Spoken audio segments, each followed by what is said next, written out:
حضرت مولانا مفتی نعیم صاحب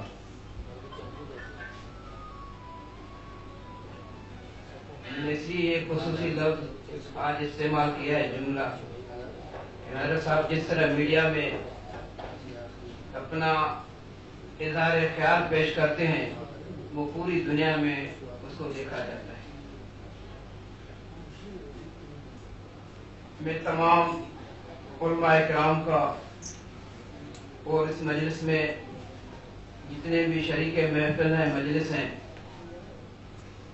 ان سب کا شکریہ ادا کر رہا ہوں، اور خصوصی طور پہ مولانا طارق صاحب کا کہ جنہوں نے اتنا بڑا یہ پروگرام آپ کے سامنے جس محنت کے ساتھ یہ ارینج کیا ہے، اور اسٹیج پہ بیٹھے ہوئے میں ان تمام شرکاء کار کا شکریہ ادا کر رہا ہوں۔ مولانا سلفی صاحب بھی یہاں تشریف رکھتے ہیں، مولانا احمد یار صاحب بھی بیٹھے ہوئے ہیں، شاید ان کو علم نہ ہو کہ ان کے ساتھ میری کسی حوالے سے رشتہ داری بھی ہے۔ میرا کزن جو ہے وہ ان کے ہاں منصور میرا بھائی بن جائے، اور اس کے علاوہ قاضی صاحب سے بھی پرانا تعلق ہے۔ جب سے میں ریلیجیس افیئرز منسٹری کی ذمہ داری لی ہے تو ایک تعلق اسی دن سے چلا آ رہا ہے، اور انشاءاللہ تعالی یہ چلتا رہے گا۔ جہاں پہ میں مولانا عبدالخالق فریدی صاحب سے تھوڑا جیلس بھی ہو رہا ہوں، کاش کہ وہ مجھے شعر و شاعری بھی سناتے پہلے،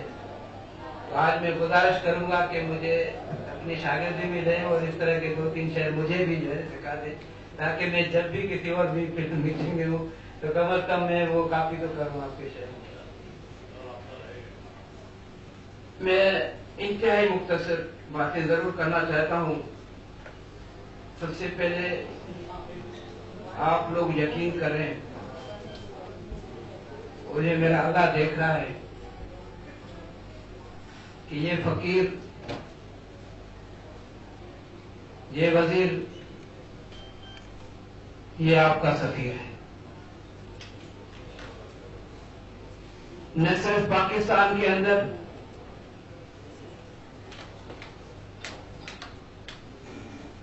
نہ صرف اپنے ملک کے اداروں کے اندر بلکہ باہر بھی ابھی طویل مسافات کے بعد میں واپس آیا ہوں پاکستان میں۔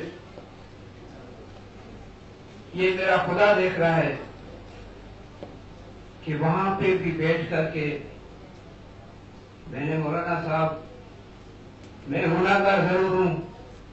میرا عمل نہیں ہے، میرا علم نہیں ہے، لیکن وہاں بھی بیٹھ کر کے میں نے پگڑی اور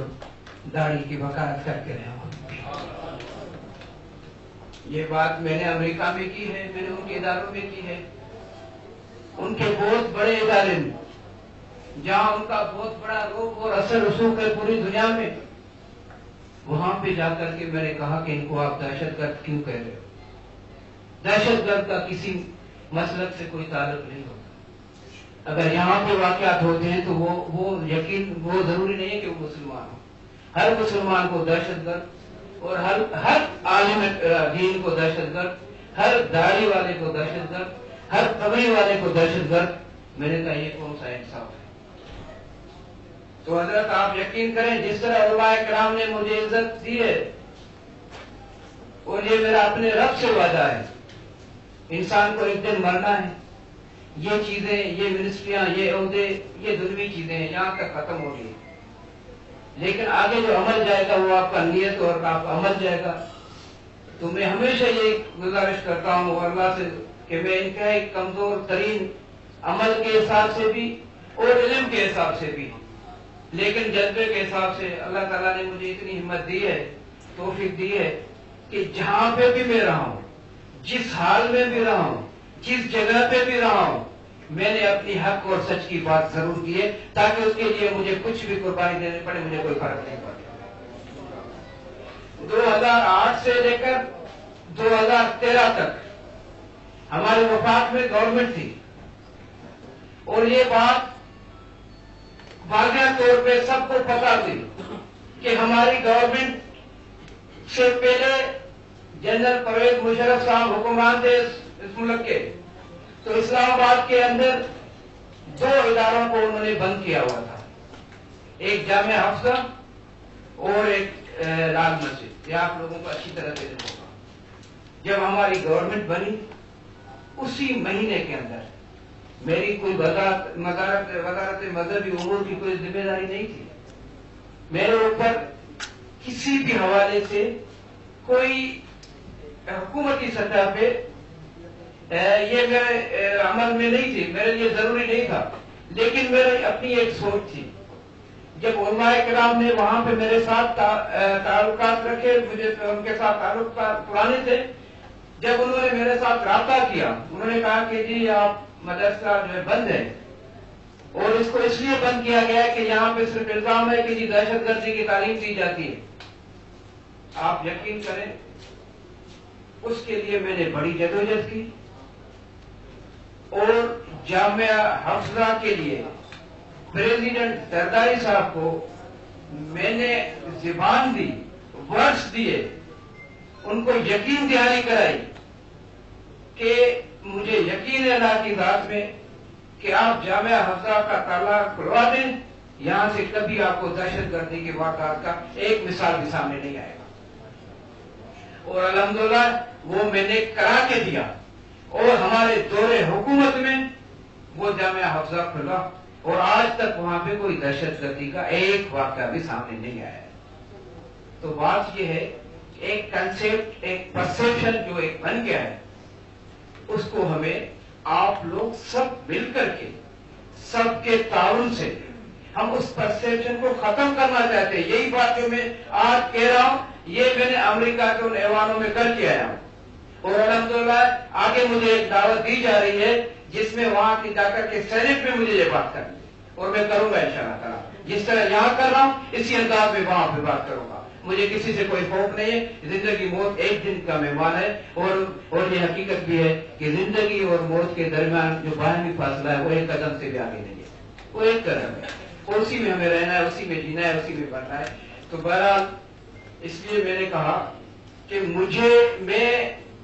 خوش نصیب انسان تصور کرتا ہوں اپنے آپ کو الحمدللہ کہ میری محفلیں، میری مجلسیں علماء کرام کے ساتھ ہوتی ہیں، اس کے بعد کوئی میری مجلس محفل نہیں ہوتی کسی بھی حوالے سے۔ پوری دنیا کو یہ میرا چیلنج ہے الحمدللہ۔ میں اپنے کردار کی وجہ سے انتہائی کمزور ضرور ہوں، لیکن میں نے ان علماء کی صحبت کو بھی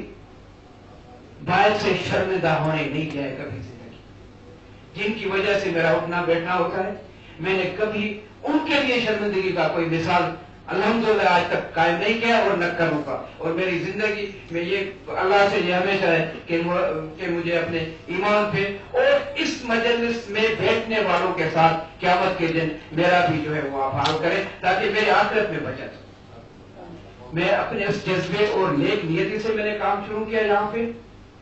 اور یہ بات تمام علماء کرام نے کی ہے، حالانکہ مجھے ان سے ایک گلہ ضرور ہے جو ابھی میں کرنے جا رہا ہوں۔ حدیث ہے کہ کسی کی تعریف اس کے منہ پہ نہ کی جائے، تو یہ تعریف نہ کرتے میری تو شاید یہ میرے لیے اور اچھا ہوتا، لیکن یہ ان کی محبت ہے، ان کی مہربانی ہے، اور ان کے تعاون کی وجہ سے آپ یقین کریں کراچی میں نے اگر کام شروع کیا ہے سندھ کے اندر، تو سب سے زیادہ جو تعاون مجھے ملا ہے وہ حضرت مولانا مفتی صاحب سے ملا ہے، اور یہ میں نے ایمانداری سے بات کی ہے اور ہر جگہ کی ہے۔ ان کے منہ پہ اس لیے نہیں کر رہا ہوں کہ میں نے پہلے حدیث بتا دی کہ مجھے تعریف نہیں کرنی، لیکن یہ بات حقیقت ہے اور سچ ہے کہ ان کے تعاون کی وجہ سے مجھے تمام تر سندھ کے مدارس میں جانے کا ایک مرتبہ نہیں کافی مرتبہ اتفاق ہوا۔ ہر جگہ میں گیا ہوں، اور میں علماء کرام سے ہمیشہ ایک ہی گزارش کی ہے کہ ہم مل کر کے مشاورت کے ذریعے اور ایک دوسرے کو سمجھیں، ہم ایک ہیں، ہمارے ہاں کوئی فرق نہیں ہونا چاہیے۔ ہم اس پرسیپشن کو ختم کرنا چاہتے ہیں۔ ہم چاہتے ہیں کہ جو الزامات یہاں لگ رہے ہیں کہ مسلمان دہشت گرد ہے، مدارس میں دہشت گردی کی تعلیم دی جاتی ہے، تو میں نے کہا اس کو ختم کرنا ہے، اور میری جو کوششیں ہیں اور یہی ہے کہ میں انشاءاللہ تعالی جب تک یہ ذمہ داری مجھے دی گئی ہے اور آخری لمحے تک سانس کی آخری اس تک بھی میں اپنی جدوجہد کو آگے رکھوں گا اور میں انشاءاللہ تعالی کیونکہ میرا ضمیر مطمئن ہے، میں کلیئر ہوں، مجھے کوئی کسی سے ڈر خوف نہیں ہے، میں کسی سے نہ مجھے کسی کا شکر گزار ہے کہ جی مجھے کسی نے منسٹری دی. ہاں مجھے اگر کسی نے منسٹری دی ہے تو وہ صرف زرداری صاحب ہیں جنہوں نے میرے اوپر اعتماد کیا ہے اور یہ میں نے ان سے وعدہ کر کے منسٹری لی ہے کہ آپ میرے معاملات میں کوئی انٹرفیئر کرے گا اسی دن میں آپ کو استعفا دے دوں گا، مجھے ضرورت نہیں. اور یہ میں آج بھی یہ بات کہہ رہا ہوں، میڈیا کے سامنے کہہ رہا ہوں، جس دن میرے معاملات میں کسی نے انٹرفیئر کی اسی دن یہ پرچہ میں دے دوں گا، کیونکہ میں کبھی بھی اپنی ذات کے لیے کام نہیں کر رہا ہوں، میں ایک بہت بڑے مقصد کو آگے لے کر چل رہا ہوں اور وہ مقاصد اب آپ کے سامنے آ گئے ہیں اور الحمدللہ یہ بات میں واضح طور پہ کہہ رہا ہوں، پوری میڈیا سن رہی ہے اور پوری کراچی کے عوام میرے ساتھ مدارس کے جو ہے نمائندگان یہاں بیٹھے ہوئے ہیں کہ میری ان کاوشوں کو، میری ان کوششوں کو نہ صرف ملکی سطح پہ اور بلکہ چیف آف آرمی اسٹاف نے ان کوششوں کو سراہا اور کہا پرائم منسٹر کو اور کہا پنجاب کے چیف منسٹر کو جس سے انہوں نے وہاں اقدامات اٹھائے آپ ان کو فالو کریں، آپ اس طرح کی وہاں حرکتیں نہ کریں کہ علماء کرام کو جو ہے آپ تنگ کرنا شروع کر دیں. یہ ہم نے کر کے دکھایا الحمدللہ. اس میں میں اپنے آپ کو کریڈٹ نہیں دے رہا ہوں، بالکل زیرو ہے، کیونکہ میں کریڈٹ کے لیے نہیں کر رہا ہوں، میں اللہ کی رضا کی خاطر کر رہا ہوں. اگر مجھے کریڈٹ لینا ہے تو ان سے توقعات ہے، انسانوں سے کیا لینا ہے، یہ تو اپنے لیے کچھ نہیں کر سکتے، میرے لیے کیا کر سکتے. بہرحال میری نیت اور میرا اخلاص، آپ یقین کریں، ایک حضرت صاحب بیٹھے ہوئے ہیں، مجھے جب یہ قادری صاحب کا واقعہ ہوا، ممتاز قادری کا، تو اگلے دن یہاں پہ کراچی میں شارع فیصل کو بلا کیا گیا تھا، شام کے ٹائم دھرنا دیا گیا تھا، سب کو پتا ہوا. پوری انتظامیہ نے مجھے کہا کہ ڈاکٹر صاحب یہ آپ دھرنا ختم کرا سکتے ہیں، ہمارے بس کی بات نہیں. اور میرا اللہ دیکھ رہا ہے، یہ سارے میرے گواہ ہیں، میں اکیلا اس مجموعے میں، اکیلا، کوئی میرے ساتھ نہیں تھا، میرے پیے ساتھ تھا. اس اسٹیج پہ جہاں وہ شخص پہ کھڑے تھے، وہ فلائی اوور پہ مجھے کہہ رہے تھے کہ آپ کیوں جا رہے ہیں، آپ نہیں دیکھ رہے اتنے جذبات مشتعل لوگ ہیں. میں نے کہا دیکھیے، میں نے ہمیشہ اپنی زندگی میں پازیٹیو سوچ رکھی ہے اور مجھے بھی پازیٹیو جواب ملا ہے. میری نیت میں فتور نہیں ہے، میں ان کو جانتا ہوں، ان کے جذبات کا بھی قدر کرتا ہوں، لیکن مجھے وہاں جانا ہے. میں وہاں اس جگہ پہ پہنچا، ان سے وہاں ملا، ان کو میں نے ریکویسٹ کی، 15 منٹ کے اندر انہوں نے دعا اختتام کیا. 15 منٹ کے اندر. یہ میں کہہ رہا ہوں، میں بھی شکر گزار ہوں علماء کرام کا کہ جس طرح انہوں نے میری عزت افزائی کی ہے، میرے حوصلے کو بڑھایا ہے. آپ یقین کریں، ان کی وجہ سے مجھے ایسے لگ رہا ہے کہ یہ ہمارا بھی میرے سامنے کچھ بھی نہیں ہے اور یہ جو ہے یہ کیتو کی پہاڑ بھی میرے سامنے کچھ بھی نہیں. انشاءاللہ تعالیٰ یہ میرا وعدہ ہے آپ کے ساتھ، جو میں نے باتیں کی ہیں اس پہ عمل درآمد کر کے دکھاؤں گا، کیونکہ میں اکیلا نہیں ہوں اپنی ذات میں. مجھے ابھی مفتی صاحب طارق صاحب کہہ رہے ہیں کہ جی آپ عمل کرا سکتے ہیں تو کرا دیں. نہیں، میں ایسی بات نہیں مانوں گا. آپ شامل ہوں گے عمل کرانے میں، یہ میری اکیلے کی ذمہ داری نہیں ہے. آپ شامل ہوں گے میرے ساتھ اور آپ کے تعاون سے عمل بھی کرا کے دکھاؤں گا انشاءاللہ تعالیٰ. مجھے اللہ کے ذات میں یقین ہے، اللہ کی ذات میں مجھے یقین ہے، کیونکہ میری نیت،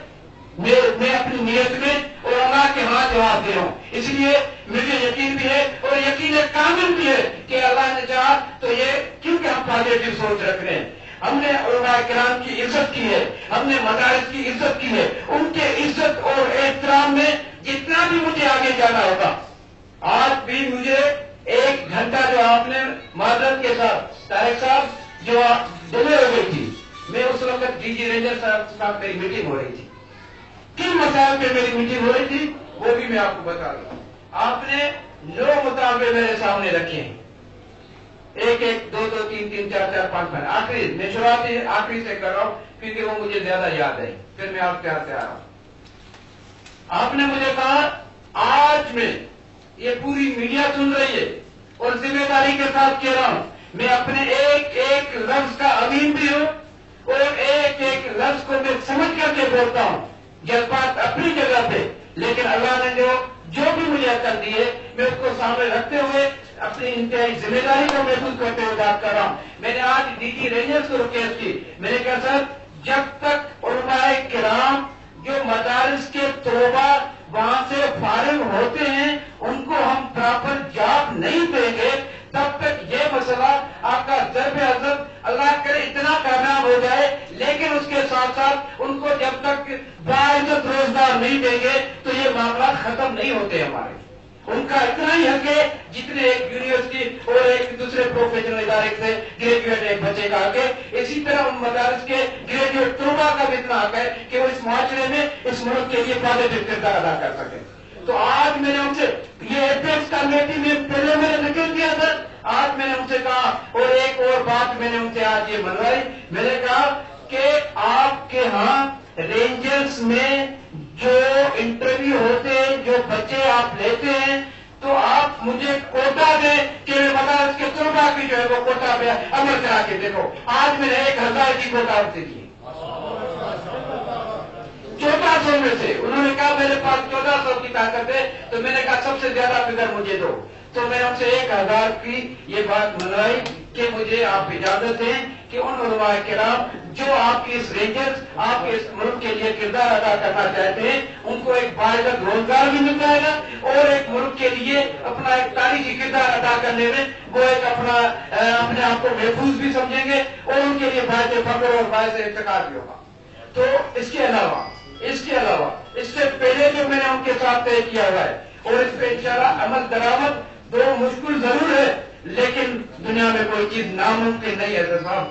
اس پہ میں نے ان سے کہا ہے کہ اس وقت ہماری جو رجسٹرڈ مدارس ہیں اس کی تعداد 7700 کے قریب ہے جس کی ہم نے جیو ٹیگنگ کرا چکے ہیں۔ میں نے کہا کہ آپ ان 7000 مدارس میں سے ایسی کوٹا مقرر کریں کہ فی مدرسے کے حساب سے 5 یا 10 طلباء جو گریجویٹ ہیں ان کو ہم یہاں روزگار دیں۔ آپ نے کہا کہ ٹیچنگ لائن میں دیں، میں نے کہا نہیں پورے شعبے میں دیں، جہاں جہاں زندگی کے سارے شعبے ہیں وہاں پہ ان کی نمائندگی ہونی چاہیے۔ تو اس کے اندر بھی کام ہو رہا ہے اور میں آپ کو یہ بتا رہا ہوں کہ انشاءاللہ تعالی اگر اس پہ عمل ہوا تو کم از کم 50,000 سے لے کر 70,000 تک ویکنسیاں میں کریٹ کروا 50,000 سے لے کر 70,000 تک، یہ میں سینکڑوں کی بات نہیں کر رہا ہوں، اس لیے کہ ہر مدرسے سے میں نے کہا ہے کہ کم از کم 5 سے لے کر کے 10 طلباء جو ہے آپ ان کو نوکریاں دیں۔ تو اس حساب سے میں نے جب حساب کتاب کیا تو یہ آلموسٹ 50 اور 70,000 کے قریب جو ہے ایک فگر بنتی ہے، اور میں نے کہا آپ دیں، جہاں اتنے خرچے ہو رہے ہیں ملک کے وہاں پہ اگر ان کو روزگار مل جائے گا، اور پاکستان پیپلز پارٹی کا منشور بھی ہے کہ اس کو کسی کو بے روزگار مت کرو، ان کو روزگار دو۔ باقی لوگ تو بے روزگار کرنے میں بھی فخر محسوس کرتے ہیں، میں اس پہ سیاسی طور پہ پوائنٹ اسکورنگ نہیں کر رہا ہوں لیکن یہ بات بھی حقیقت ہے۔ دوسری بات حضرت صاحب آپ نے کہا کہ پاکستان پیپلز پارٹی کے دور میں کہ ہمیشہ ایسے اقدامات اٹھائے گئے ہیں جن کو مذہبی حلقوں نے ہمیشہ سپورٹ کیا ہے، یہاں ساری باتیں ہو گئی۔ یہ بھی بات شاید کوئی کہتا کہ جمعے کی چھٹی پاکستان پیپلز پارٹی کے دور میں ہوئی تھی اور محترم مفتی محمد نواز شریف صاحب نے آتے اس کو ختم کیا۔ تو ہم نے تو ہمیشہ کوشش کی ہے کہ علماء کرام کو ساتھ لے کر چلے، مدارس کو ساتھ لے کر چلے، طلباء کو ساتھ لے کر چلے، ایک ایسی ہم آہنگی، ایک ایسا ماحول پیدا کریں جس کے بعد کوئی کسی کے لیے کفر کی فتویٰ دل میں نہ رکھے، کوئی کسی کے لیے زبان پہ جو ہے ایسے الفاظ استعمال نہ کرے جس سے اگلے لوگوں کے جذبات جو ہے وہ متاثر ہوں۔ اور جو آپ نے یہ نکات کی جو بات کی ہے، نہیں بس ٹھیک ہے مجھے ایک پیپر دو، یہ ملی یکجہتی کونسل کے حوالے سے، اور آپ یقین کریں اسی پہ عمل درآمد ہو رہا ہے۔ آپ نے کہا قانون کی بات کریں، آپ نے کہا عمل کیسے کریں گے، مساجد کی آپ نے بات کی، میں انتہائی تہذیب سے شکر گزار ہوں کہ آپ لوگوں نے وہ بھی تعاون کیا جو میں ایکسپیکٹ نہیں کر پا رہا تھا. میری امیدوں سے، میری حکومت کی امیدوں سے زیادہ تعاون کیا ہے آپ نے. لیکن آپ نے کہا کہ اس کا قانون بناؤ اور اس میں جو ڈیلے ہو اننیسیسری، جس میں مسجد کی پرمیشن یا اس کے علاوہ اور جو لوازمات ہیں اس میں جو ڈیلے ہو جاتی ہے. تو میں نے کہا کہ حضرت یہ شاید آپ کے علم میں نہیں ہے، اس کے لیے ایک کمیٹی ہم نے پہلے بنائی ہے. جو کمیٹی جو آپ کے 5 وفاق کے مدارس کے جو جامعات کے جو آپ کا وہ تنظیمات مدارس ہیں، ان کے 2 نمائندے ہم نے اسی لیے اس کمیٹی میں رکھے ہیں تاکہ اس طرح کے جتنے بھی پرابلم آ جائے وہ کمیٹی کے سپرد ہو. کمیٹی بیٹھ کر کے ڈیسائیڈ کرے کہ اگر کہیں پہ پرابلم ہے یا نہیں ہے. تو یہ اختیار بھی میں نے اس کمیٹی کو دیا ہے، جس کمیٹی کے 5 ممبر ان مدارس کے جو ہے نمائندگان کے مشتمل ہے، اور اس کے 5 ممبر سرکار کے وہ عام ترین جو عہدیدار ہیں جو اثر نفوذ رکھتے ہیں اور جو سمجھتے صاحب اثر ہیں، جن کے ہاتھ میں پاور ہے، جو اپنا پاور استعمال کر سکتے ہیں. میں نے وہ مضبوط ترین کمیٹی بنائی ہے تاکہ ہم اننیسیسری بلا جواب جو ہے ڈیلے ہونے سے ہم بچ جائے. تو آپ یقین کریں اس کے لیے ہم نے پہلے سے یہ کیا ہے. باقی اس کے علاوہ اس میں جتنے بھی نو مطالبات ہیں اس پہ ہم بالکل ایک ایک پہ میں جا کر کے اسٹڈی کروں گا، ایک ایک پہ جا کر کے پھر دوبارہ دیکھوں گا، اور تمام تر انشاءاللہ تعالی جو ممکنات میں سے ہیں اس پہ عمل درآمد کرنے کے لیے آپ لوگوں کے پاس مجھے 1 مرتبہ نہیں، 10 مرتبہ نہیں، 1000 مرتبہ بھی آنا پڑے، بار بار بھی آنا پڑے تو میں تو ثواب کے لیے آتا ہوں، آ کے اوپر احسان کرنے کو ویسے بھی نہیں آتا ہوں. مجھے اوقاف خاتے کے لوگوں نے مجھے کہا کہ جی ہمارے یہاں 50-80 مساجد ہیں. تو میں نے کہا یہ تو بہت اچھا ہے کہ آپ لوگوں سے ہماری میٹنگ بہت مشکل ہو جاتی ہے. میں نے کہا اس مرتبہ اس لیے مشکل نہیں ہوگی کہ میں خود بھی کسی نہ کسی بغیر دعوت کے کسی مسجد میں آ کر اثر کی نماز پڑھوں گا، کسی میں ظہر کی پڑھوں گا، پتہ چل جائے گا کہ یہاں آپ کام کر رہے ہو یا نہیں کر رہے ہو. اب میں وہ نہیں ہوں کہ ڈرائنگ روم میں بیٹھ کر تمہیں بلا رہا ہوں. میں خود مسجد اور مدرسے میں جس طرح مجھے اطمینان ہوتا ہے شاید میں کسی بار اور کسی بلڈنگ میں یا کسی بھی ایسے ادارے میں سکون نہیں جب میں مسجد میں جاتا ہوں یا مدرسے میں جاتا ہوں. میں تو خود اپنے سکون کے لیے جاتا ہوں، ان میں کوئی ایسا نہیں ہے. اس لیے میں کہتا ہوں کہ میرا جتنا وقت وہاں گزرے تو شاید اس میں میری عافیت ہو، میری بچت ہو، کیونکہ میں چاہتا ہوں کہ جو یہ میں نے ایک مرحلہ اٹھایا ہے اور جو مشکل ضرور ہے لیکن دنیا میں کوئی چیز ناممکن نہیں ہے. اور انشاءاللہ تعالیٰ آپ کے تعاون سے، اور میں میڈیا سے گزارش کروں گا میڈیا کے دوست اس معاملے میں بھرپور سپورٹ کریں، تعاون کریں، تاکہ ہم پاکستان کے اندر پاکستان کا وہ امیج بحال کرنے میں کامیاب ہو گئے کہ ہم دہشت گرد نہیں ہیں، ہم دہشت گردوں کے سپورٹر نہیں ہیں، ہم دہشت گردوں کے فنانسر نہیں ہیں، ہم دہشت گردوں کے ساتھ محبت اور ہمدردی نہیں رکھتے. کیونکہ حضرت صاحب نے یہ بتا دیا ہے اور تمام تر علماء کرام نے متفقہ طور پہ یہ بات کی ہے اپنے تقاریر میں، اپنے تحریروں میں اور اپنی مجالس میں کہ دہشت گردی کا کوئی مسلک نہیں ہے، کوئی مذہب نہیں ہے. دہشت گرد ہے تو میں نے یہ بات امریکہ میں بھی کی کہ اگر دہشت گرد ہے تو اس کو نہ مسلمان کے حوالے سے آپ سمجھو نہ اس کو کسی مسلک کے حوالے سمجھو، وہ ایک علیحدہ سبجیکٹ ہے. اس میں لمبی بات کی اور میں نے یہاں تک بھی ان سے باتیں کی. بڑا تکراری جو ہے جو جملوں کی وہ جو کہتے ہیں گیو اینڈ ٹیک، میں نے کہا کہ آپ لوگ بھی اپنے صفوں میں دیکھیں، آپ لوگوں کے اوپر بھی شک و شبہات جاتے ہیں کہ یہاں یہ سائز کہاں سے آتی ہے، یہ القاعدہ کس نے بنائی، یہ سارے لوگ کہاں سے آتے ہیں. پھر جب بن جاتے ہیں طاقتور ہو جاتے ہیں تو پھر فتویٰ لگواتے ہو کہ یہاں سے جو ہے پینٹاگون سے فتویٰ آتی ہے کہ یہ دہشت گرد ہے. میں نے کہا یہ اس طرح کے فتویٰ آپ لوگ بھی بند کرا دو تاکہ پوری دنیا کا امن بہتر ہو سکے. ہم تو پوری دنیا کے امن کے دائی ہیں کیونکہ ملت اسلامیہ اسلام جو ہے اور مسلمان دنیا کے سب سے زیادہ بیشتر ملکوں میں جن کی تعداد ہے وہ مسلمان ممالک ہے. ہماری تو پوری ذمہ داری ہے، ہمارے یہاں تو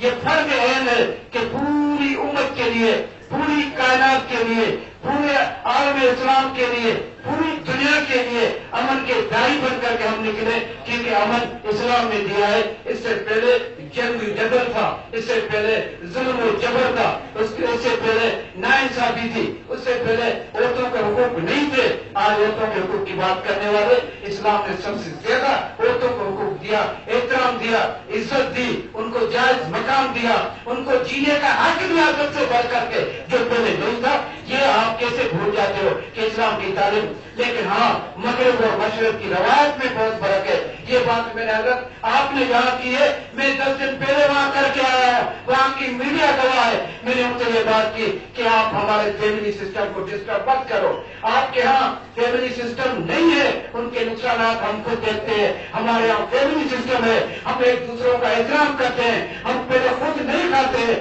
پہلے اپنے بچوں کا سوچتے ہیں، پڑوسیوں کا سوچتے ہیں، رشتے داروں کا سوچتے ہیں۔ اور یہ حقیقت ہے، اگر یہ فیملی سسٹم خدا نہ خواستہ ٹوٹ گیا تو ہمارے یہاں پہلے ہی بہت بڑی بے روزگاری ہے۔ ہمارے یہاں وہ سوشل سروس یہاں نہیں ہے جو گورنمنٹ پیدا کر سکے۔ یہ وہ دور نہیں ہے جو فاروق اعظم یہ کہے کہ اگر ایک کتا پیاس کی وجہ سے اور دریا کے کنارے پہ، یہ نہیں کہا کہ کشتی پہ یا کسی اور جگہ پہ پہاڑوں پہ کتا مر جائے، انہوں نے کہا دریا کے کنارے پہ پانی کے ہوتے ہیں اگر کتا، کیونکہ وہ وقت کے حکمرانوں کی ذمہ داری ہے کہ اس کو پانی مہیا کر کے دینا چاہیے گا۔ اگر ہم نے کتے کے پیاس کا اتنا تحفظ کیا ہے، میں نے یہ بات مغرب میں کی، وہاں کے اداروں سے کی، تو اس سے بڑا مثال آپ مجھے دے سکتے ہو؟ کون سی انسانیت ہے جس پہ آپ ناز کرتے ہو؟ ہم نے تو جانوروں کے حقوق کا تحفظ اس لیے کیا کہ میں نے مثال دی وہاں پہ کہ رسول اللہ صلی اللہ علیہ وسلم کے پاس ایک اونٹ کی شکایت کی، پیغمبر نے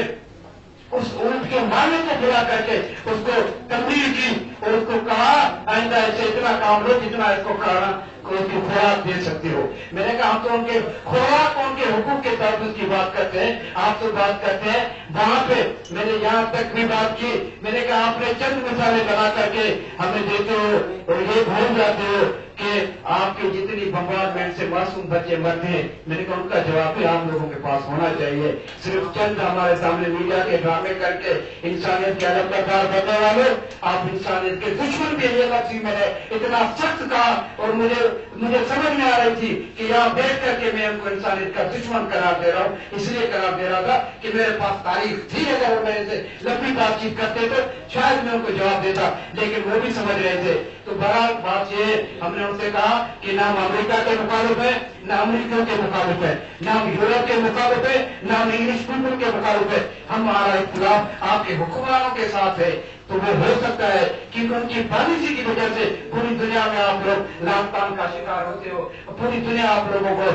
جو ہے آپ لوگوں کے اوپر کرٹیسزم کرتی ہے۔ صرف اپنی پالیسی پہ نظر ثانی کرو، مسلمان آپ کا دشمن نہیں ہے، مسلمان آپ کا دوست ہے۔ میں نے یہاں تک ان کو کہا حضرت مولانا صاحب کہ میں نے کہا اسلام میں تو یہاں تک ہے کہ ہاتھ اور دماغ سے اس کا پڑوس کو محفوظ نہیں کر سکے، وہ کامل مسلمان نہیں ہو سکتا ہے جو رات پیٹ بھر کر کے کھانا تو خود کھائے لیکن اس کا غریب پڑوسی بھوکا مرے۔ میں نے وہ بھی مثال دی، ان کے